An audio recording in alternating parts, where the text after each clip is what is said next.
sport is like the national pastime. That's But in true. the Philippines, some might say that pageantry is the pastime.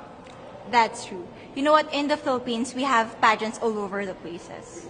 Yes, we have pageants in the barangay, in school, national, local. That's why we really love Miss Universe. It's like it's giving pride and putting the Philippines back on the pedestal. That's why there's an added pressure as a candidate coming from a pageant-loving country. But it's a good pressure. I always look up to our former Miss Universe Philippines. They really did well in the competition. And now this is my time to show who I am, to offer what Rabia can show to the rest of the universe. So I'm very happy, and at the same time, I'm excited to make all my kababayans proud, and hopefully I do. Why do you think it is that the Philippines love pageants? They have appreciation for beauty. We do love pageant because we used to think that we wanted to be included in the world, I have to be honest, in the Philippines, my skin color used to be not the standard of beauty. I was obsessed whitening my skin because these are the kinds of beauty queen we see on the mainstream. But things were different now. That's why I'm very proud to be a morena. In the Philippines, we call it morena. It's brown skin girl. And to be able to represent, my color, my identity as a true Filipina. Tell me about your journey to being crowned Miss Philippines. In a world that, in a country I should say, that loves pageants. That must have been a very intense process. Tell me about, your journey to being Miss Philippines. Well, my journey was crazy. You know what? I started to be a dark horse. Nobody noticed me. Nobody knows I was in the competition up until the preliminary and the coronation night.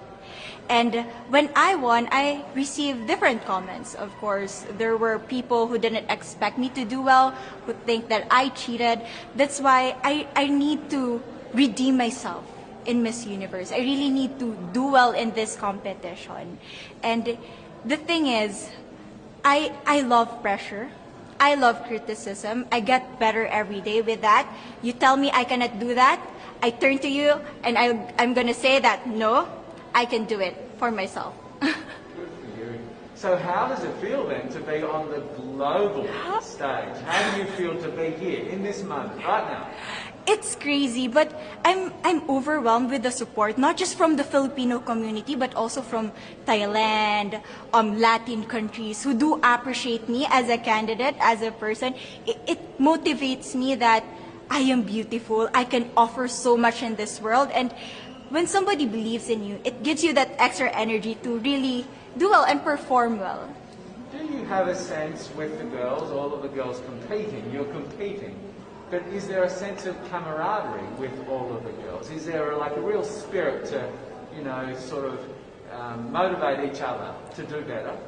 You know what? I have a different idea about Miss Universe. I thought it's going to be very competitive, in a healthy way, well, of course. But now I can see every girl helping each other, from fixing those hairs, from trying to zip up those outfits. It speaks of the closeness and the kind of camaraderie that we want to have. The goal of Miss Universe is not just to crown one girl, but also to build a genuine and long-lasting friendships among us. Would you say within the Miss Universe world, the contestants, is there a sisterhood? Are you sisters? There is sisterhood. I can say I was able to talk to different representatives from different backgrounds, different cultures. And despite our differences, there's so much to be highlighted in what binds us together. And that is because we want to empower women. We want to have our advocacies. We want to speak for the things that we love. And that's a celebration of women and the beauty that we have. So coming out of this week, obviously you would love to be crowned Miss Universe. Of course. And that would be wonderful, of course, for any of you. But what else will you take out of this week? What do you think you'll feel at the end of this week, regardless of the result? How will you be a different person? It's the growth and the development that I was able to have during preparing for this dream.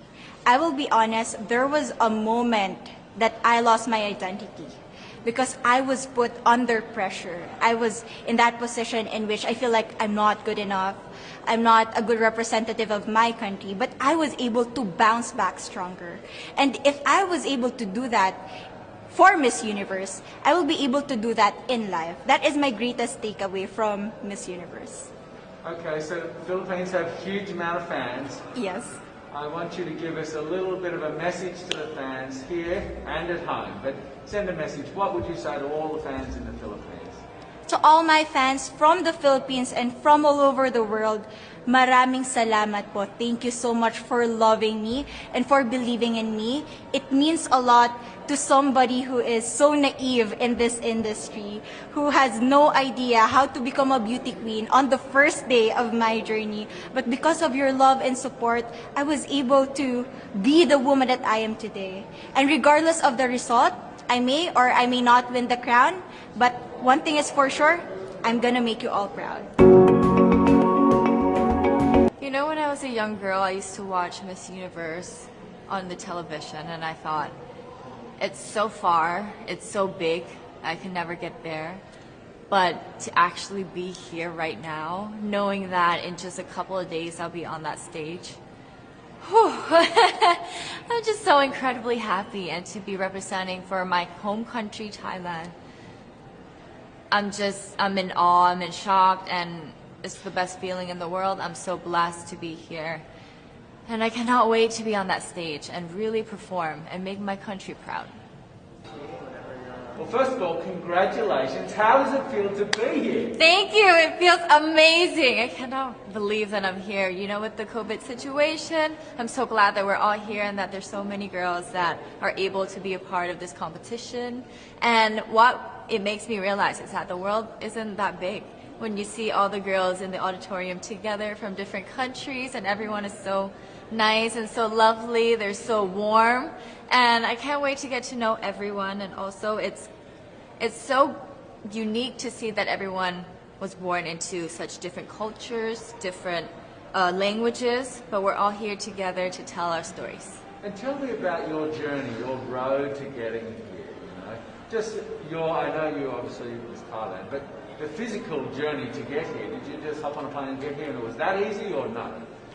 Oh my goodness. Well, Thailand is very far away. That's one thing. And I really had to, it wasn't a struggle to get the visa, but it was a long process. And when I got the visa, I was very excited.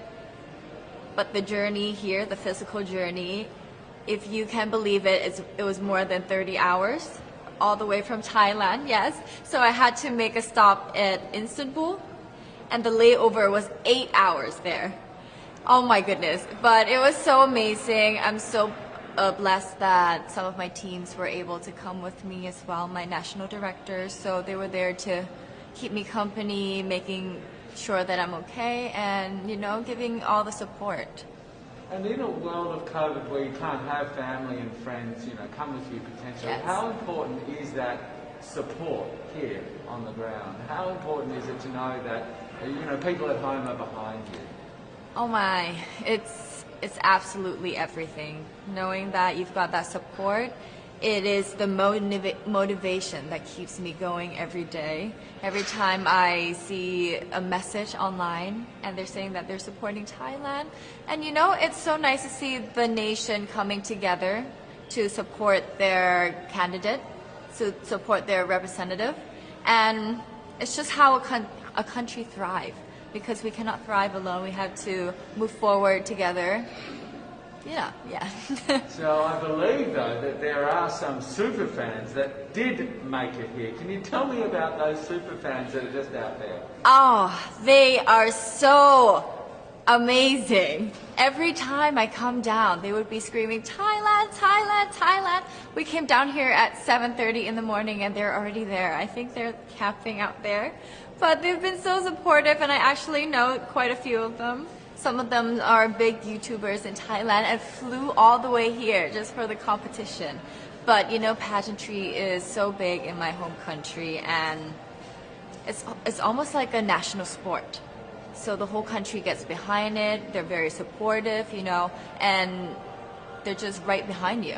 And I just want to say thank you to them for being here. I know that not a lot of people were able to be here, but I want to say thank you because every time I walk down and I hear Thailand, it makes me smile. It puts a smile on my face and it makes me want to make my day better. I want to go better and I want to go in with 100% to do whatever it takes. Wonderful. One last question, a couple of last questions. How has it been on the ground? How has the week sort of been unfolding? What is your day-to-day like? Give your fans at home and give our viewers a sense of what it's like.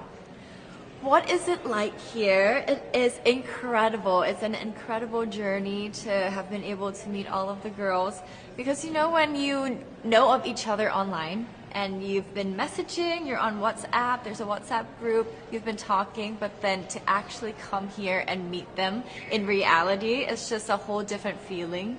And it's just so nice to get to know them better and to know their stories because each of them are so inspiring and they're so empowering and they have different stories that make them the woman that they are today. And I think it's just unique to get to know them. Tell me, how does it feel to be here? It feels amazing because this is my dream since I was a kid. When I was a kid, I talked to myself when I saw the TV. One day, I want to be the first Miss Universe from Indonesia. It was like 5 years old, but then I say to myself, it means that nobody is gonna be the winner of Miss Universe from Indonesia if I pray like that, right? Because I was saying like the first. But then it turns out until right now, nobody's become the Miss Universe from Indonesia. So I hope what I pray it becomes true, to represent my country, to share everything what we have, the beautiful things in Indonesia, the culture, the people, and especially my cause that I've been working since 2017 to represent me as the next Miss Universe. So you may make history as the first Miss Universe. I hope so. Tell me, what was it about that dream, that idea of being Miss Universe that so inspired you? What did you love so much about it? Yes. To be honest, since I was a kid, it was thinking about only princess things, right? I'm not lying, I'm not naive. But since I grow up, it becomes more than just a crown. It becomes more than just someone who's famous. But you have a voice. You have a voice that it's really meaningful to everyone, to inspire others, that you have a value that you can work on to inspire them to work together with you. Especially I have my cause that is Senyum Desa or Smiling Village, which is we are focusing to help those people in remote areas because they are living in different quality with us, right? Especially Indonesia is a developing country. We have inequality almost everywhere. In education, economy, healthcare system, security even. So that is what we are working on.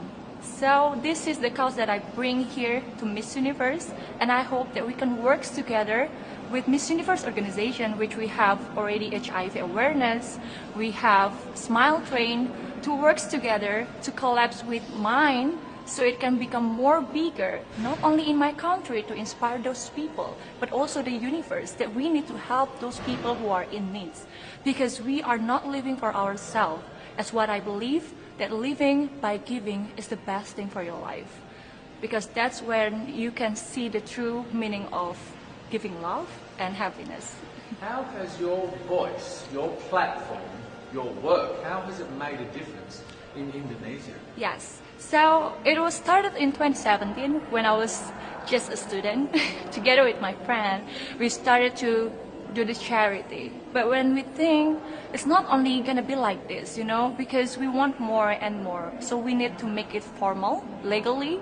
So we made it as organization in Indonesia. And after I won the competition, from only 20 people or 30 people, it becomes 800 people around Indonesia. So we open national recruitment, and every time we visit to the charity, we open the libraries, we give them the seminar, we give them free healthcare checks, Also together with the medicine, we teach them how to be independent, empowered as a woman. Because you know, in Indonesia especially, women get the glass ceiling that they cannot work, especially in remote areas. Once you can read or you can write, it means that you are smart enough for you to get married or for you to work, but not for a good proper job. And that is what I'm really working on together with my friends. And yeah, since then we've been having like 20 coordinators around Indonesia. We always trying to improve. We even have our own kindergarten for free for the kids. And it's very happy, you know, to see those people and those faces very happy to see that we care. Sometimes they don't just asking for, I'm asking for your money to help me. No, they just need our love. They need our care, that we want to help them, that we are brother and sister, and we are available for every time. How hard has it been to change some of those cultural sort of values, I suppose, or social conventions around Yes. women, being educated enough to get married? How Yes. hard has it been to break through that and It's change? so hard. It's really tough. But, you know, we are living, sharing by example. That's why I said to them. So that's why I always give them a motivation, sharing moment. You know, they got inspired. That woman can become someone. I talked to them that we have our first woman president in our country, where we are still developing country, but we have women as a president compared to around country in the world, right? So I talked to them that we can do things as long as we believe. I gave them the example because I was born not in, in a royal family that is rich, but I grew up making hard times to make my own career since 14 years old until I can standing here. Because I was like, before I cannot get everything that I want to, now I can, and I just don't want to live it by myself. I want to share it to them. So in the fact that, yes, it happens. Girls like really working hard to go to college, from what I really teach them, it's like so meaningful, that they got inspired from it. So I hope this one share becomes another share and another. So I hope it's gonna be very working on together with Miss Universe organization. Well, I really admire the work that you're doing. It's absolutely wonderful, and it sounds like Thank a lot you. of hard work. Yeah. But Miss Universe and what you do is also a lot of fun. Yes. Tell me about some of the fun moments that you really love about this job. that you do. The fun moment, I met amazing people more and more every day. I learned things that I never know. I even learned how to do my own hair, how to do my makeup that is more correctly and perfectly, my nails too. Like, come on, right? So I become more independent right now. I become more cheerful. Like, I always talk to people, how about my life, so it's inspiring them also. So the fun thing is, everyone in Indonesia before was bullied me, because they thought that I cannot speak, they thought that I cannot good in English. I was not good in English before. But I showed it to them that I want to learn every day, the whole my reign until right now, so I can represent my country in a good way. Would you say that being involved in Miss Universe and being Miss Indonesia has given you sort of much more confidence, and the confidence to think that anything is possible? Great, yes, that's true. Because people before don't trust me that I cannot speak in English. Now, here I am. So nothing is impossible. That is also my hashtag that I always share since 2017. My first pageant in Indonesia for Go to Miss Universe when I was 19 years old. So this is my second. So from that, my hashtag is nothing worth having comes easy. I always post it every time I post a photos. So it's to share to everyone that what you see in Instagram is something that is only beautiful things. You don't see how they work hard for that. You don't see how they are trying to get that point. So you just have to work on to get that point for yourself, for your future. Well, your English is beautiful, and I learned Thank you. Indonesian when I was in high school, and your English is much better than my Indonesian. Thank Selamat, you. and that's about it. Thank you. Tell me about, like now, here and now, where this is Miss Universe. This week, you are competing for that. How does that feel? It feels like a dream come true, for real.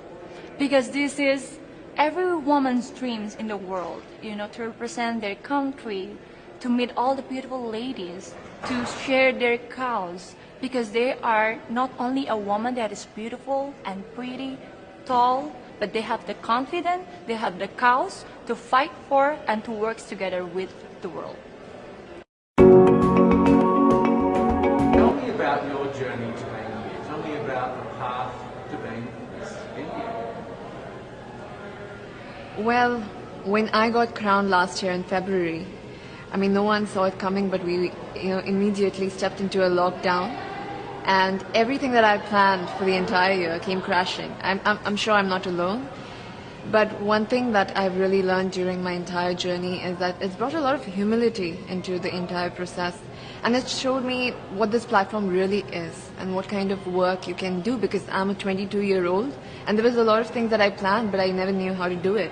And to just see how I could surpass all the limitations and really reach out to people and get the work done, it was very inspiring for me. And I think it's very important right now at this point in time with whatever is going on with the pandemic that we have more work that is done by women showcased, in the society, and pageants is a great way to do that. And that's something that I learned. I learned that, during the pandemic there was no glamour or something. It was just, it was down to your connection with people. Either it was digitally or you're calling somebody. And that's something I think it's unique to my reign. I feel nobody else in the future should go through it, but I feel that that's very unique that I've experienced as Miss India.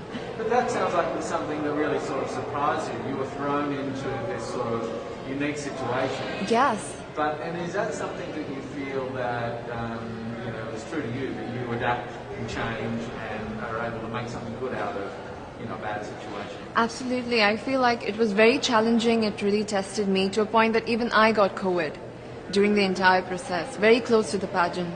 And I felt at that moment I was in a mess because it was very close to pageant. There were a lot of things to do, but I feel like I built that resilience and even that positive outlook to the entire journey that it's had. It's just made me a much more stronger person and with a bigger picture in my mind.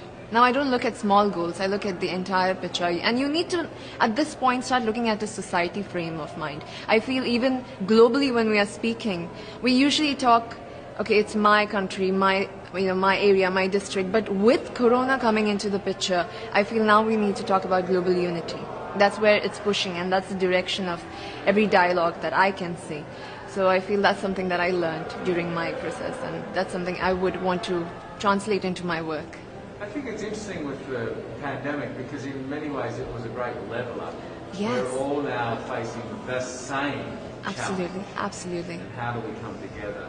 So do you feel like this has brought us closer together in some ways, in a global sense? I think it has brought us together, but also shown us the kind of differences that exist in our society. It has addressed the elephant in the room.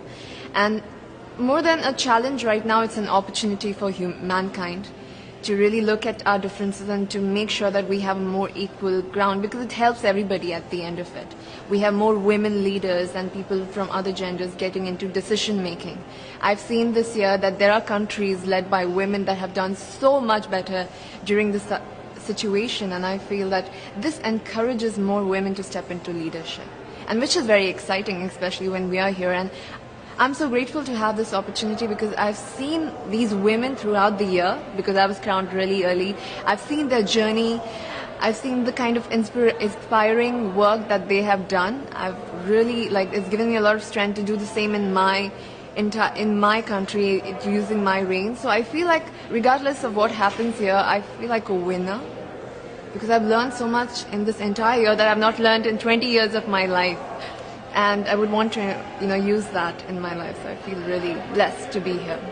What are some of the things that you're most focused on, you know, in the work that you're doing with the brand and the voice that you now, the platform Okay. that you now have? What are you focused on in India?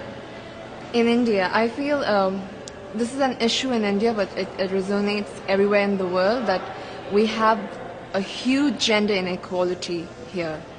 And this stems out with a very personal story of my grandmother.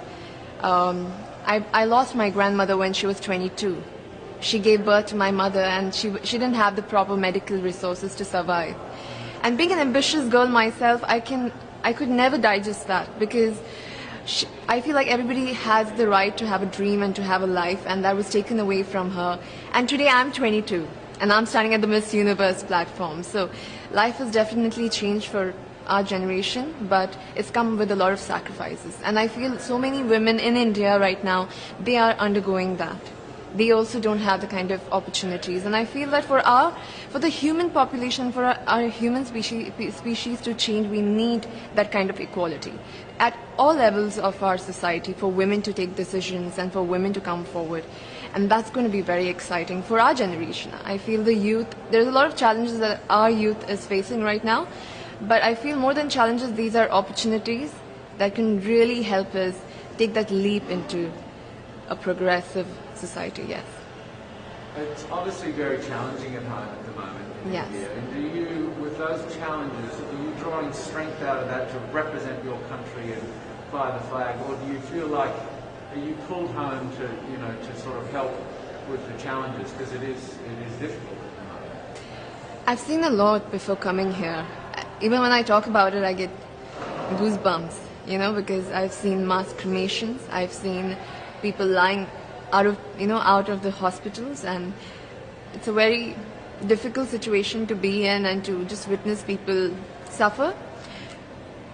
But the source of strength that I have it comes to me from the people, because I've also witnessed the young people getting together and using social media like Instagram, Facebook to really reach out to each other and to help help each other with oxygen cylinders, with plasma, with so many other things. And looking at that resilient spirit that India has within itself amidst all this mess, I feel very empowered and I feel very strong standing here. And in fact, it's our message to the world. I feel whatever is happening to India, it shouldn't be seen as only India, because this could happen everywhere and anywhere rather. So if we can use this as like a learning example and how we can fight back this virus together, because it's not gone yet. Even if we feel like it's over and it's done, it's here, and unless we work together as a team, as a global family, it's never going to go. I mean, really, in some respects, being here and competing in Miss Universe and potentially winning has a lot more in it for you, riding on it for you, than just winning the crown. I mean, Yes. so much more. Yes, it's a revolution, and for me, it means much more because of the situation and the kind of crisis that India is. And Miss Universe as a brand is so impactful that if this happens, a lot of help can go to India, and also there's a lot of messaging that could go globally. And I'm very excited for it. Whether, I don't know what's going to happen, but I'm going to always, even I use this platform right now when I'm there here, because I have so many friends as delegates from I basically have the world in one place now. So it's very nice to get the messaging out there, to share and ask for help at this moment. It's very inspiring for me. So, Really how can you excited. win it? What have you got to do to win it? I'm just going to, I feel this is a great platform to speak from your heart about what you've gone through. And I have gone through a lot this year. And for me to just tell nothing but the truth from the bottom of my heart is enough for me. And I feel that and another victory for me is bringing the stories of the women in my country to this platform and to all the women that are here, so that they know that these women exist in India. It is something else that I take pride in, and I feel that even on the stage, that is something I'm going to embody. So now you're here, and we're only days away from Miss Universe. Yes, I cannot believe. I feel like we just came here and it's ending. We need a part 2. Is it everything that you expected, or is it somewhat different, or is it completely different? I mean, how does it feel to be here in this moment? I'm completely surprised, actually. I did not expect it to go so smoothly because of all the situation. I think we're taking for granted that we had such a difficult year, and for the Miss Universe organization to conduct something so smoothly with not face any glitches, nothing. I think I'm really grateful for them to give this opportunity to us and to conduct this in the most safest way possible. So, and I know that there's a lot more to come. And it's just going to be very, very emotional to see that, the entire world in one place, especially this year, because we've gone through a lot in this year. We've not even seen our neighbors. And to see the entire world on one stage, it's going to leave an impact for years to come, for sure. What would you say to all of your fans in India and around the world as you go into the final days of the competition?